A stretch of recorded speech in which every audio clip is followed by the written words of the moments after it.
Well, good morning. I stand before you today with one unmistakable message about Operation Epic Fury.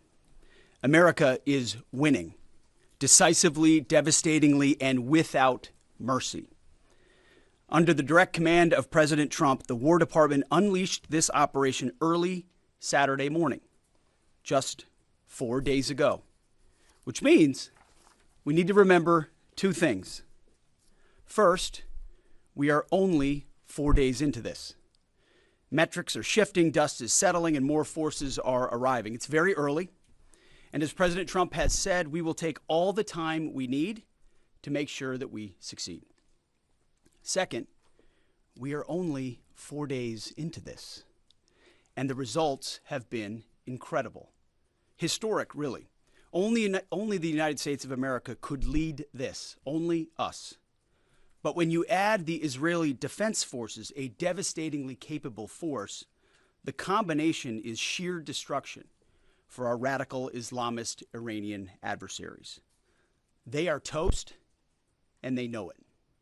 Or at least, soon enough, they will know it.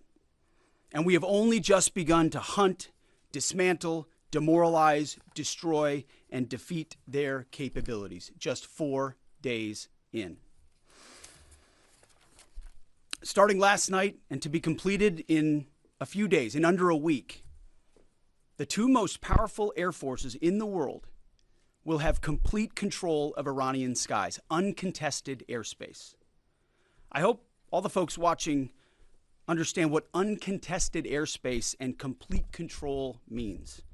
It means we will fly all day, all night, day and night, finding, fixing, and finishing the missiles and defense industrial base of the Iranian military, finding and fixing their leaders and their military leaders, flying over Tehran, flying over Iran, flying over their capital, flying over the IRGC, Iranian leaders looking up and seeing only U.S. and Israeli air power every minute of every day until we decide it's over.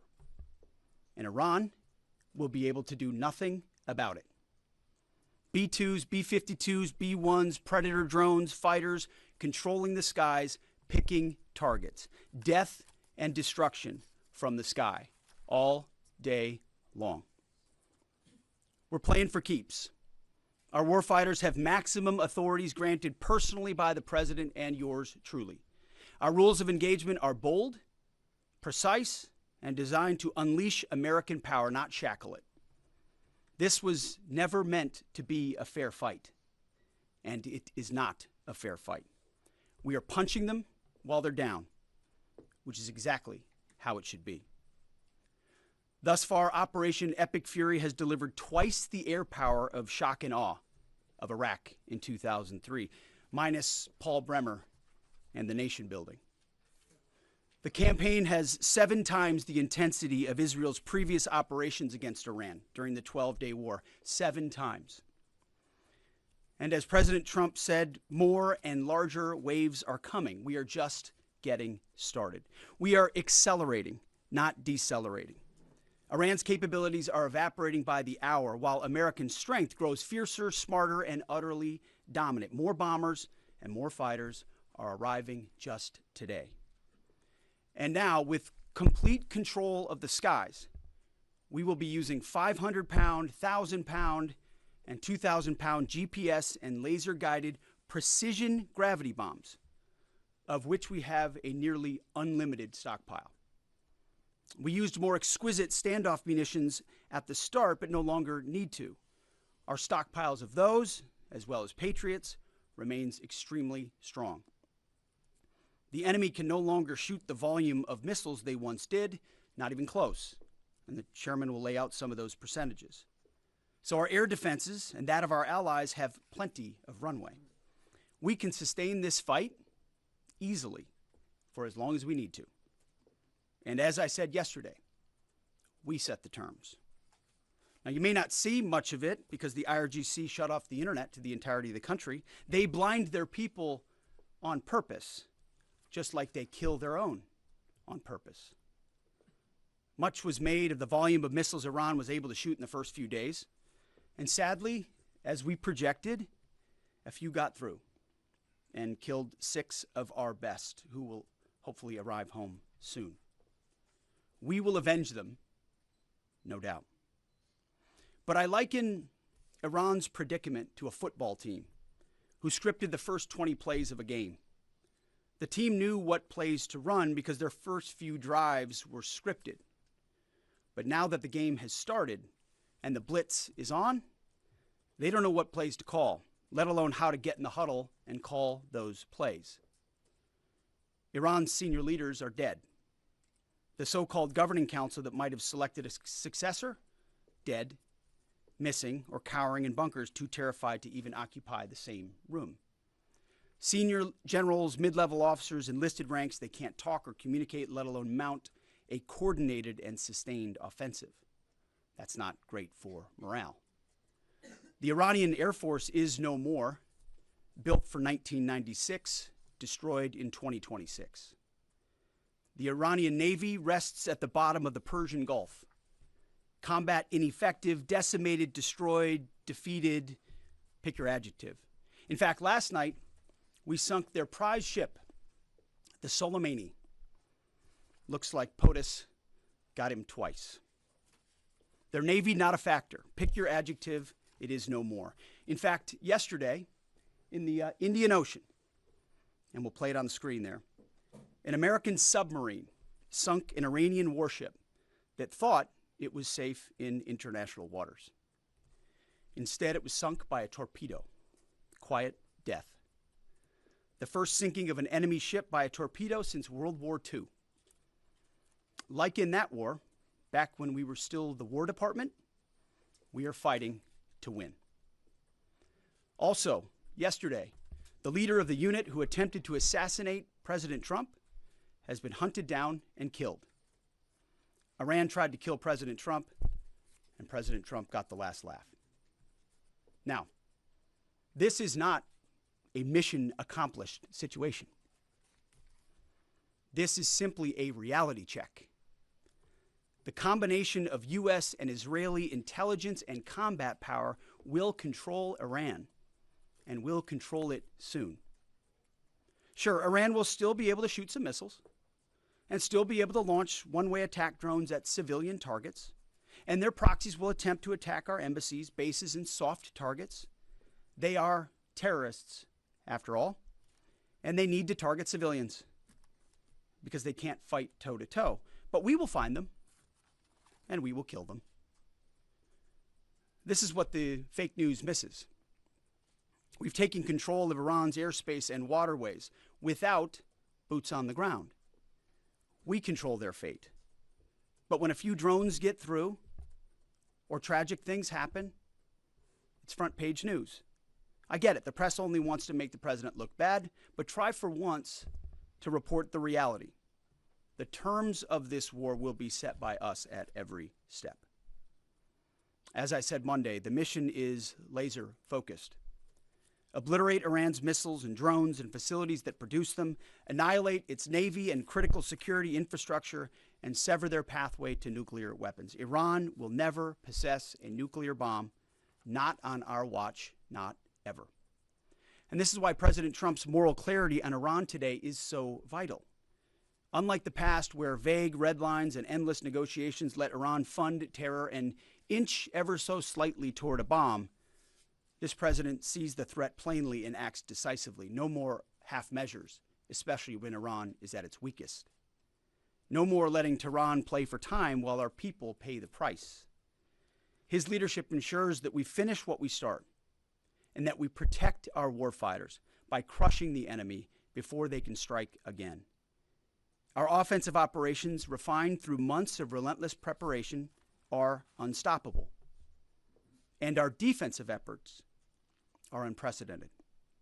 We have from the start put the protection of our troops ahead of everything else. Before we very publicly built up offensive combat power, we quietly ensured that our defensive posture and power was in place.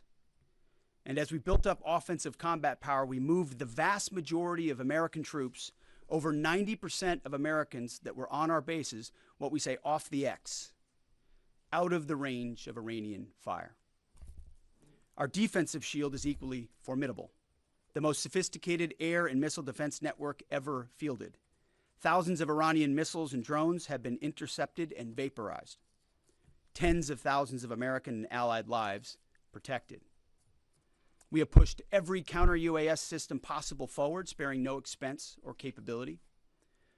And like I said, this does not mean we can stop everything, but we ensured that the maximum possible defense and maximum possible force protection was set up before we went on offense. In closing, as President Trump told German Chancellor Merz yesterday, Iran negotiated in bad faith, stalling, scheming, and preparing to strike. And we acted decisively to defend our people, our interests, and our allies. President Trump took bold action, putting America first, the kind of bold action that the American people elected him to execute. To our steadfast partner, Israel, your mission is being executed with unmatched skill and iron determination. Fighting shoulder to shoulder with such a capable ally is a true force multiplier and a breath of fresh air. We salute your courage and your contribution. 4 days in, we have only just begun to fight. America fights to win, and in Operation Epic Fury, we are. May God's providence cover and protect our troops always. And with that, I turn it over to the chairman. Thank you, Mr. Secretary, and good morning, everyone. Thank you for being here. I'm here today to provide the American people and those of you in this room an update on Operation Epic Fury. First, it's with profound sadness and gratitude that I share the names of 4 of our 6 fallen heroes, all from the 103rd Sustainment Command, U.S. Army Reserves out of Des Moines, Iowa. Captain Cody Cork, Sergeant First Class Noah Tegens, Sergeant First Class Nicole Amore, and Sergeant Declan Cody.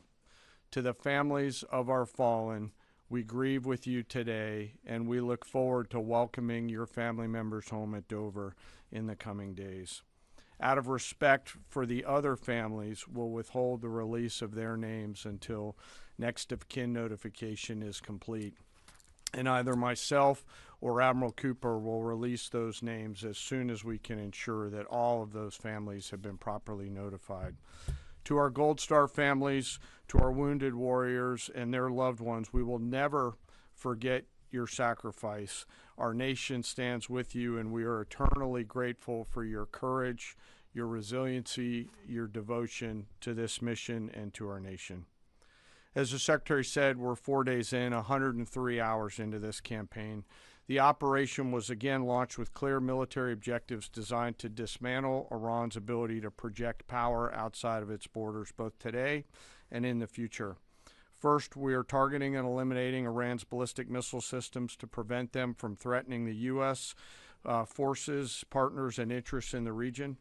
Second, we are destroying the Iranian Navy, degrading its capacity, capability, and ability to conduct operations, not just in the Central Command AOR, but as the Secretary showed in the video, around the world. Third, we're ensuring Iran cannot rapidly rebuild or reconstitute its combat capability or combat power, and those phases will begin as the campaign continues. As of this morning, U.S. Central Command is making steady progress. Iran's theater ballistic missile shots fired are down 86% from the first day of fighting, with a 23% decrease just in the last 24 hours. And their one-way attack drone shots are down 73% from the opening days. This progress has allowed CENTCOM to establish localized air superiority across the southern flank of the Iranian coast and penetrate their defenses with overwhelming precision and firepower. We will now begin to expand inland, striking progressively deeper into Iranian territory and creating additional freedom of maneuver for U.S. forces. Let me explain a little bit about how we're thinking about staying ahead of the enemy. First, over the past several weeks, Admiral Cooper and the CENTCOM team have refined their operational approach to the region. Their planners identified key centers of gravity that would allow Iran to project power outside of its borders. They thought about how to isolate critical vulnerabilities and determined where, with precision, the greatest strategic effect could be achieved. As a result of this, CENTCOM is now shifting in day 4 already from large, deliberate strike packages using standoff munitions at range outside an enemy's ability to shoot at us, now into stand-in precision strikes overhead Iran. As the Secretary said, this is a point of munitions transition from standoff munitions to stand-in munitions like Joint Direct Attack munitions, which are GPS-aided free-fall weapons, and other things like Hellfires, etc. This will allow the joint force to deliver significantly increased precision effects on the target. The throttle is coming up, as the Secretary said, as opposed to ramping down. This will allow us to maintain consistent pressure on the adversary over the coming days, disrupt their launch timelines, and impose cost every day around the clock. I know there have been a lot of questions about munitions. We have sufficient precision munitions for the task at hand, both on the offense and defense.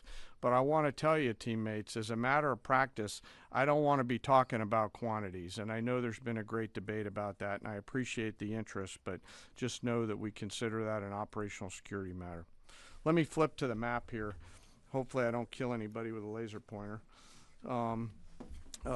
As I mentioned earlier, and for you with the camera right there, my friend, I hope I don't ricochet off and hurt you. Over the initial days, the U.S. Joint Forces continued to attack and attrit ballistic missile capabilities as well as integrated air defense capabilities along the southern axis. Along the northern axis, Israel and the Israeli Air Force has predominantly been working integrated air defense targets along the northern flank, as well as medium-range ballistic missile capability as well. From the sea, the USS Ford has continued to project combat power here, as well as the bomber pulses that we talked about in the opening days of this briefing. Along the southern axis, the USS Abraham Lincoln Strike Group has continued to provide pressure from the sea along the southeastern side of the coast and has been attriting naval capability all along the strait and up into the Arabian Gulf at a size and scale sufficiently to address the targets required. To date, we've hit over 2,000 targets, as Admiral Cooper said in his video last night. We've destroyed more than 20 Iranian naval vessels, including, in addition to the frigate outside of the area, one submarine, and effectively neutralized at this point in time Iran's major naval presence in theater out there. As the Secretary showed the video, for the first time since 1945, a United States Navy fast attack submarine has sunk an enemy combatant ship using a single Mark 48 torpedo to achieve immediate effect, sending the warship to the bottom of the sea. I want to remind everybody that this is an incredible demonstration of America's global reach. To hunt, find, and kill an out-of-area deployer is something that only the United States can do at this type of scale. Over the next 24 to 48 hours, CENTCOM will continue to strike infrastructure and naval capability, and will continue to assess our progress against the military objectives. It does take time for us to collect that information and to assess en route. Much of our intelligence, surveillance, and reconnaissance capability is currently hunting and killing ballistic missile launchers and one-way attack capability. We're precise in that assessment, and we call balls and strikes in that assessment. We take that matter seriously. Iran, on the other hand, has been indiscriminate and more imprecise in their attacks. They've fired more than 500 ballistic missiles and more than 2,000 drones, striking innocent civilian targets throughout the region.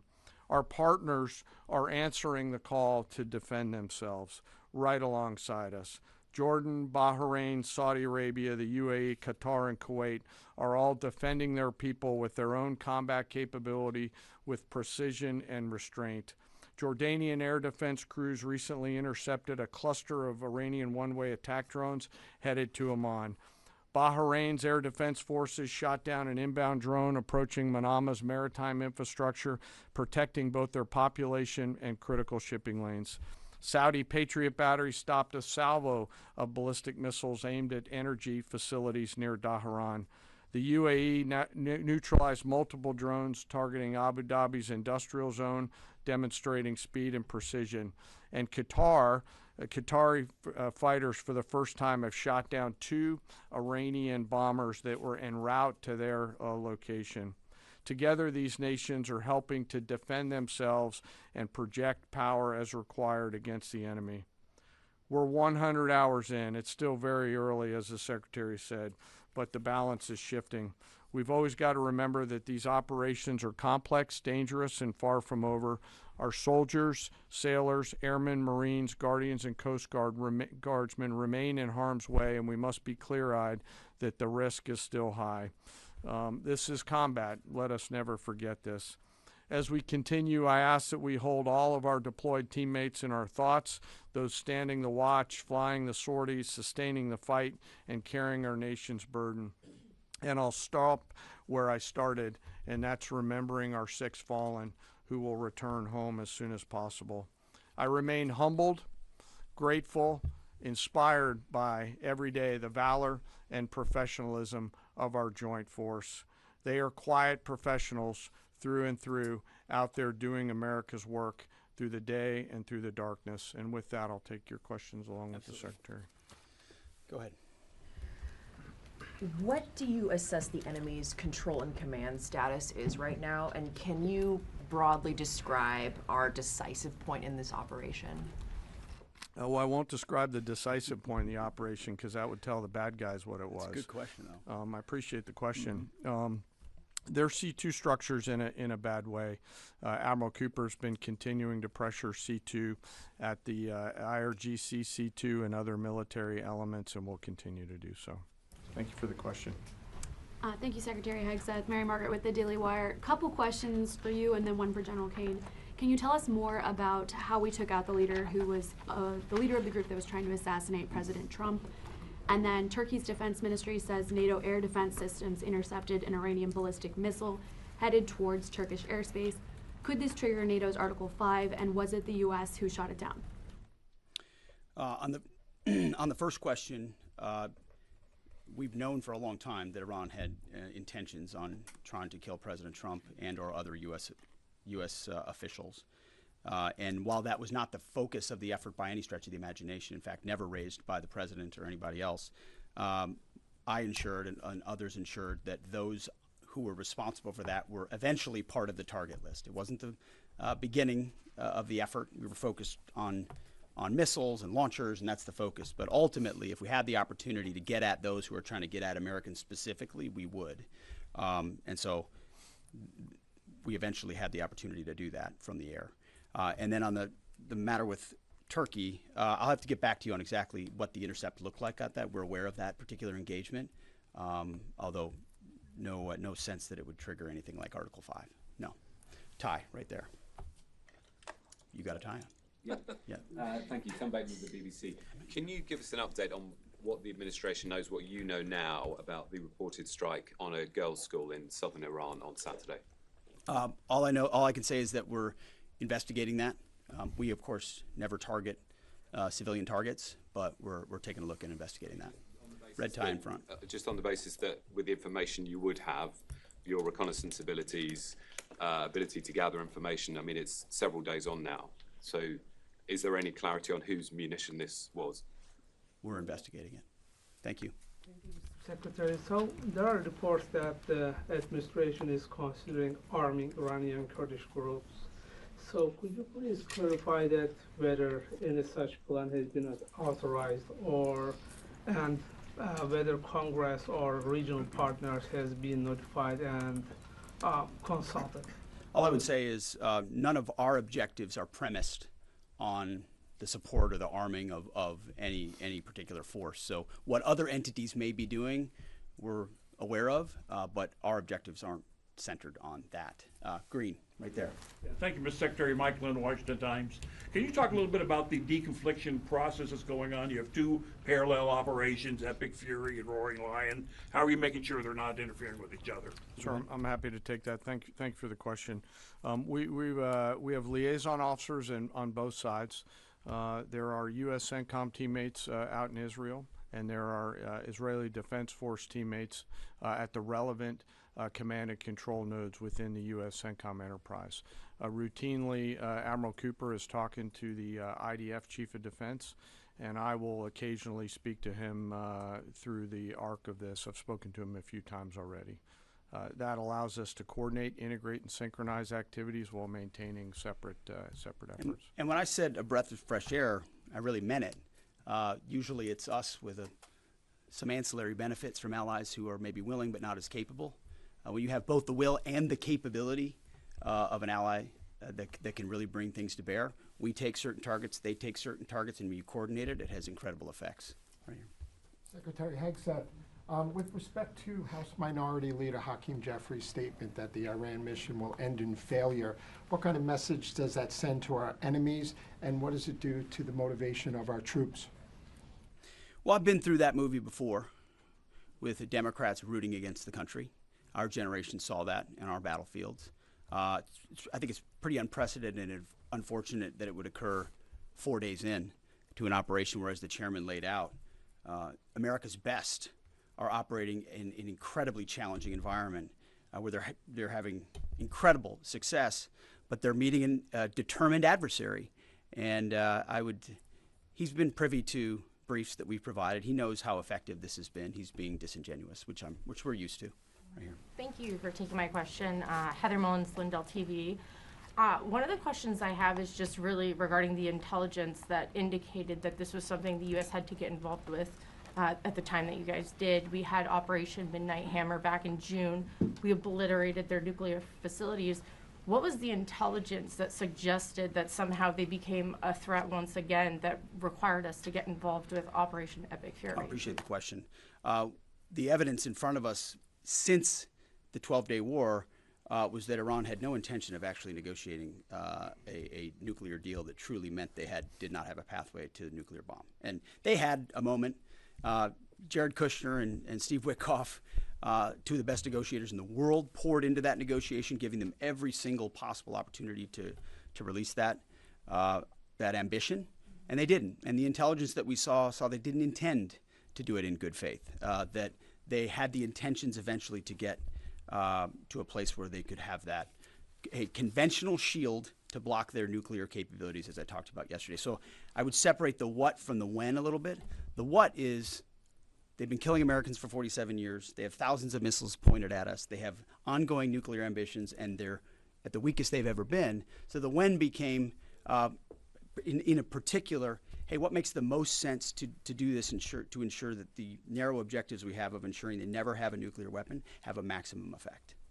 Yes, right here. Thank you, Secretary Hegseth. I had two questions. First, what is your message to Iran's allies, namely Russia and China, who have called for an immediate end to hostilities? I don't have a message for them, and they're not really a factor here. And our issue is not with them. It's with the nuclear ambitions of Iran. Absolutely. And are any so-called fully autonomous weapons or other AI tools being used in Operation Epic Fury? We've got a lot of autonomous systems, or systems that drones and others incorporated with smart AI aspects to them, but a lot of which I can't talk about here. Yeah. Yellow, right there. Yes, ma'am. Thank you very much, Mr. Secretary. As you know, China is accusing the United States of invading in Iran, a sovereign nation, and North Korea, which cooperates with Iran on nuclear development, has declared its commitment to protecting Iran. What is the United States' strategic response to this? And I have a second one. How many allies join with the United States to fighting against Iran? Do you have any numbers? Well, I think what you're seeing right now is a response in the region to the belligerence of Iran and the willingness of them to target civilian airports, civilian hotels, civilian locations, civilian oil infrastructure of their Gulf neighbors who would have preferred not to be in conflict, didn't want to, but now realize that this is something that has to be dealt with. So whether it's UAE or Qatar or Bahrain or Kuwait or Saudi, on different levels, they're reaching out to us, whether they're going on offense, which they are, whether they're giving us additional access, basing, and overflight. We're working very closely and collaborating with them. Also on air defenses. The air defense capabilities of those countries are significant, and when combined with ours and we coordinate, it brings simplicity to the shot doctrine, so we make sure we're using less munitions but being more effective with what we shoot at. And as it pertains to other countries, I'll sort of give the same question. They don't really bear on the case of Iran. We're going to deal with Iran's nuclear ambitions, and that'll send plenty of signals in the process. Right there. Purple. Thank you so much. Thank you so much, Mr. Secretary. I have two questions. One question for you and the other question for Mr. Chairman. You ruled out that you are not engaging with the Kurdish forces, Iranian Kurdish forces, to incursion from the Kurdistan region to Iran. But now, and today, Iranian said that under threatening the Kurdistan region, they said clearly if there is any incursion from the Kurdistan region, they will attack all the Kurdistan region and go war with the Kurdistan region. What's your comment on that? And a question for Mr. Chairman. Given comments that the U.S. forces might be deployed if necessary, under what specific conditions would you determine that deploying U.S. boots on the ground is necessary, and how would such a decision support and advance your stated strategic goals? Well, I'm not going to comment on U.S. boots on the ground. I think that's a question for policymakers, and I don't make policy, I execute policy. I will say on the question in the back corner about helping Americans get out, first, it's a great opportunity to encourage everybody in the region to go to the State Department and register. Secretary Rubio's been trying to get that word out, and I'd ask you to help us with that, to have folks register. We've also opened up space available seats as C-17s and other airplanes come in to try to help folks get out. But that's really a State Department matter, but to answer your question, that's what we've been doing. Absolutely. Last question right here. Secretary Hegseth, thank you. Reagan Reese with the Daily Caller. You touched on this in your opening remarks, but I'm hoping you could expand on it a bit. It's been reported that Iran might be trying to outlast our ability to intercept their missiles. It sounds like you guys are saying they don't have the ability to do so. Is that the case? Can they outlast us in their ability to do that? Iran cannot outlast us.